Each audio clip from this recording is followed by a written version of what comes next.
What is going on YouTube and y'all squad? This is your boy Yocrates. This is your review for Real Housewives of Potomac season 8, episodes 5 and 6. I'm gonna keep it a buck with you. I ain't got much of episode 5. Like if y'all saw me during the panel last Monday, y'all saw that I was over it. Cause it's like we really got nothing. Cause all that really happened is they got ready to go to Austin. They're in Austin. And I believe it was Karen that was trying to get people to talk and whatnot. And then we finally have my neck, my back, you know, re-bringing up the shrines and all this other stuff. And then she brought up one thing that was of interest in saying, if you don't know Lebe, then why would you pretty much not only have her at your sipping seat, but also acknowledge her there? Wendy did not give us a good explanation as to why that was. Now, starting with this episode, which is episode 6, the only thing that she did say is when it came to the head garb, Giselle even got one, and she ain't nowhere attached to. Okay, cool, got that part. And I think, again, I don't know. I think the reason Wendy isn't giving it too much light is because she keeps saying that was my sister's friend. So I think that's one of those by extension. Okay, I'm only cool with you because you cool with my sibling, but now that my sibling don't mess with you, I don't mess with you. So maybe that's it. I don't know, but who cares? So let's go ahead and get through this episode really quickly. Why don't we? So you have, Neckbone saying, why now? LeBay. And then Wendy asks her, are you okay? Were you okay when you were in LA smoking crack? And I'm just like, whoa, wow. I don't know how we got there, but whatever. Then it's the whole, well, don't bring up false accusations. Well, let's just not bring up any accusations. Whatever. And Wendy doesn't want Candace discussing her pretty much with the out, which I can understand it. And I can appreciate her doing it right there in front of, Necktie. I get all that, right? But at the same exact time, it's one of those things where, yeah, I'm grown. I can talk about whomever, wherever, whatever. But I think for Candace is she's just trying to gain clarity. And Candace's whole thing is, I don't know her from a can of paint, so I at least want to give her a fair shake before I just toss her to the side. But I think it's also Candace's whole thing of, I know how it is to be iced out, so I really don't want to give that fever to somebody else. Again, Candace is a much better person than I would ever be. So let's see. So now they're at some dinner, lunch. Who cares? They down eating. And Karen says, she's too tired to choose. So she just pretty much want to partake in whatever the girl's gonna have on the table. And then this is this. I ain't got much to say, y'all, cause I know we all grown, right? I ain't got it to do. They was talking about different things that they do in bedrooms and who did what with whom and have you tried this and did you do that? Candace saying that she would like a shower, rather than, yeah, all that.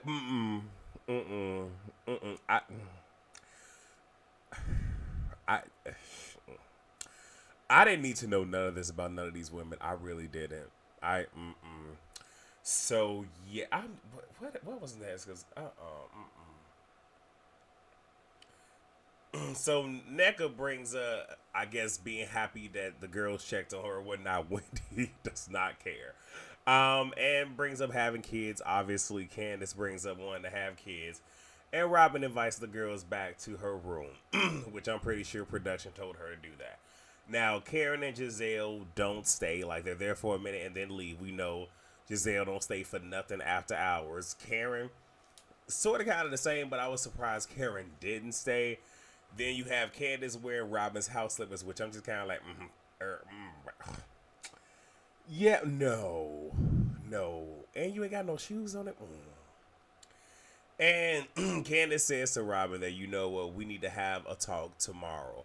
Because they were having such a good time, and then even with them talking about certain things they do with their, respective spouses and whatnot, and them just having a moment to like kind of laugh and bond and all that other stuff. So the next day, it's supposed to be painting. They're supposed to be painting an interpretation of their pocketbooks.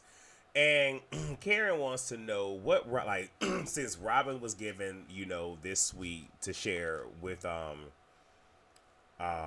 Hey Arnold, she wants to know, like, okay, since you got it because you're going through something, okay, really, what is it that you're going through? Because we don't know, right? And I think I lost some of those. Hold on.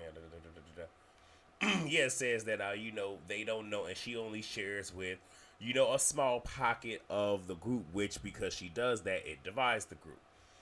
And Robin doesn't feel that she divides the group, which I don't either. That's truly Giselle, but it is one of those things where Giselle doesn't have anything going on, so there's nothing to share.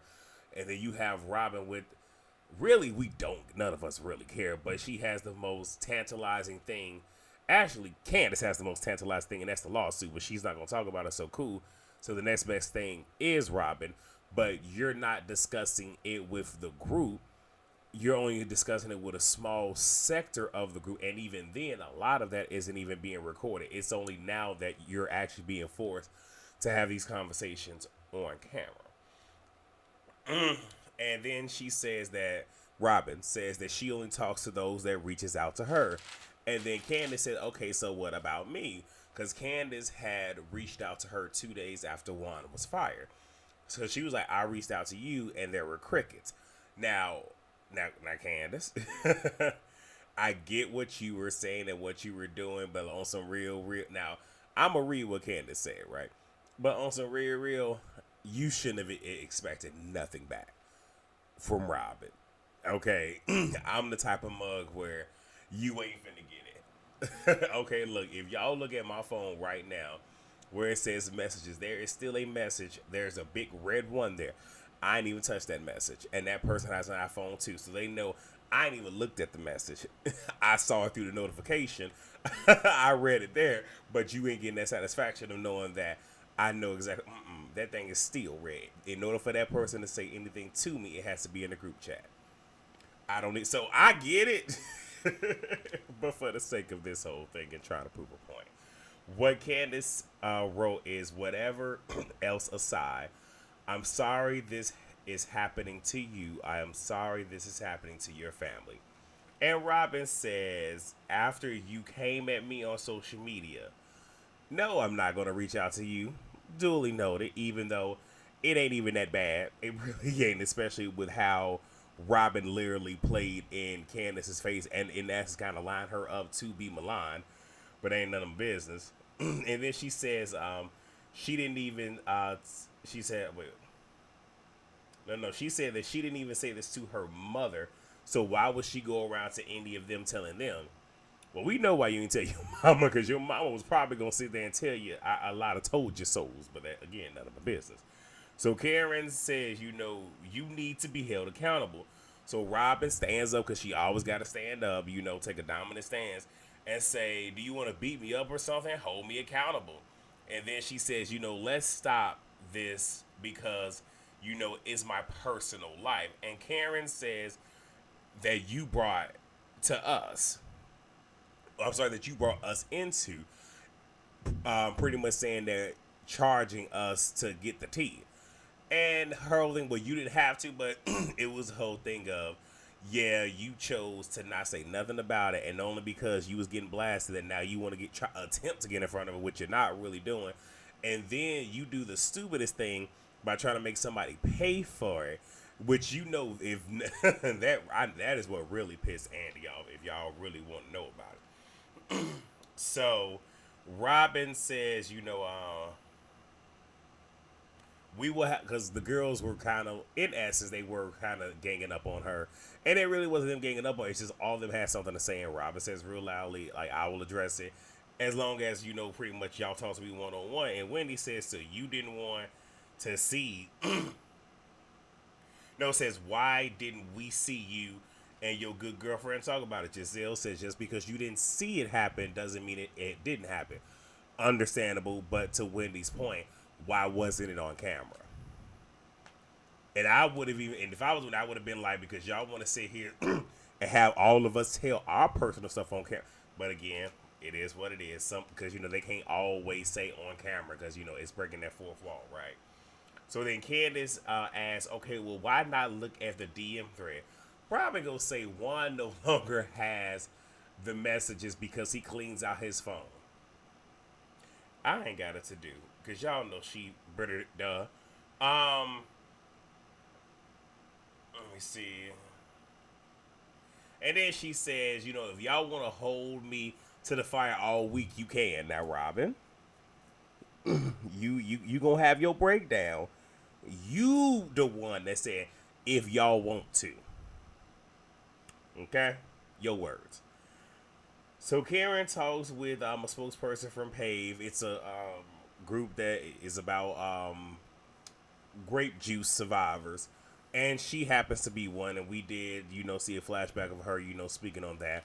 So she's gonna be doing something. So that's good, especially because we know Karen ain't got nothing going on. But it's nice to sit here and revisit something that you did once before. Yeah, yeah, yeah. Love to see it. I just want to know when Karen is gonna sit here and just give us an episode or whatever, or even just a scene where you have she has all of her different business ventures, the candles and all this other stuff, almost just like in one centralized location, or can do, I forget who did it. I think it might have been Candy on Atlanta, where it pretty much they kind of had like a little pop up expo for the girls and all the different business ventures and whatnot. Something along those lines, maybe something charitable, make it a competition, show that everybody to a certain degree is doing something. Just something to throw out there. So Robin, Giselle, and Giselle, Ashley, and NECA, they're going to go boot shopping. Now, what was funny is Candace and Robin were on opposite trips, but Candace just like, let's just switch, because the other group is Mia, Candace, Winnie, and Karen. So it just made sense, and that's kind of like, well, that's not the game, but and you would have preferred it that way. Shut your face. So Robin and them going to try on boots. Candace and them going to a distillery, and they have a shot that was 150 proof, and I'm like, ooh, I know that bird. I know it did. I know it did. All right, I'm just saying. Whew, if y'all ever had 151, y'all know, y'all know, baby. All right, moving on. So NECA brings up, her wedding, how it was horrible, but she still has her Nigerian wedding. It was horrible because, she was, I think, in LA trying to plan her wedding that was here, this, that, and the third, which my thing is, I really don't feel no sympathy because we got Zoom, we got FaceTime, we got all these different things. If you got bank, like you say you got bank, so you ain't have an assistant or representative physically on the ground reporting back to you, again, don't care. What else? Wendy says to the girls, my history with birds, because I believe it was a crow. Again, I'm not well versed with birds. That was kind of like just perched, staring, and then they flash back to, I believe it was season 4 when they were at one of I forgot her name. What is her name? Monique. One of Monique's house, and her bird, got loose, and Wendy did about lost her stuff. It was funny. It was hilarious. And then Mia was like, "Is that your mom?" And I even like, wow. And Wendy's like, "Don't do that." But my thing is, Wendy, but you kind of paved the way for this, because for you to sit here and try to deflect, to have a moment with Mia when Neckbone was coming at you, like, yeah, you kind of opened yourself up for this. But then, Wendy breaks down because it's about her mother and just said, no, I'm sorry, Mia just wants clarification on the whole shrine thing. And Wendy does break it down and say, in Catholicism, there are shrines for the saints, this, that, and the third. We don't pray to them, but this is this. And when something like that is said and it's left up for interpretation, then you're saying the witchcraft and the this and the that. Everything that we've been saying on the panel, like, you're opening this can of worms up. And it's like you're opening up this can of worms and you don't have a lid to put back on it. Like, it's just out there. And because people are not well versed and not everybody is educated when it comes to, mysticism, and different religion, spirituality, and everything else, it's just they know what they have been force fed, and that's what they go with. And anything outside of that is demonic and whatnot. Yeah, it's bad. And then she even says, for a mom that gave up everything to raise us, the whole shebanga, she's protective of her mom. And me is like, yeah, I'm gonna just leave the mom alone. Yeah, you might want to, especially when You got mad when Candace said your mom is low budget. Watch your mouth. So yeah, you the last one that should be bringing up anybody's mama. So let's see. Hold on, wait. I done lost my own place on this. Yeah, okay. So now they're at dinner. And NECA talks about her wedding and how her husband has this certain status and whatnot. Again, Stun trying to make Wendy feel away and says because some people nowadays just like buy that position or whatever. And then it was like, oh, like Twitter with the blue check mark. And then it was like, yeah, because Mia and Karen bought theirs, and I guess this is when things were reversed or whatever. And Karen was like, I ain't buy mine. I ain't buy mine. And Wendy had a show like, yeah, you did, and Ashley is coming out your apple. Karen. I'ma just let it low. Look, we know y'all know we go gag tomorrow. I'm just gonna let that low. So Mia asks Candace about her lawsuit involving Michael, which is funny because you couldn't ask her while y'all was at the distillery, but you wait to ask her while Ashley is there and also in front of the whole group. But again, we know she ain't supposed to be trusted, and more than likely, production put her up to it. And Candace says she will not. And Robin, being facetious, says she wants a list of what they can and what they can't talk about. And Candace says they can be dense another day. You are not stupid. It's a legal matter. And you went against, that when you spoke on your husband's situation. I don't know if it helped or not, but I'm not going to make that same mistake. Because when Andy asked about it, all she had to do was just say, you know what, it's a legal matter and I can't speak on it this time. But to go so far as say, I know that he did everything that he was supposed to do, and what he did is what I would want done if that was my child or whatever. You said way too much. And if need be, if they wanted to, they could try to use that against him. If they really wanted to, right? So Robin says the university is behind Juan in this lawsuit. He did not commit Title IX violation. And then she explained all of what he did.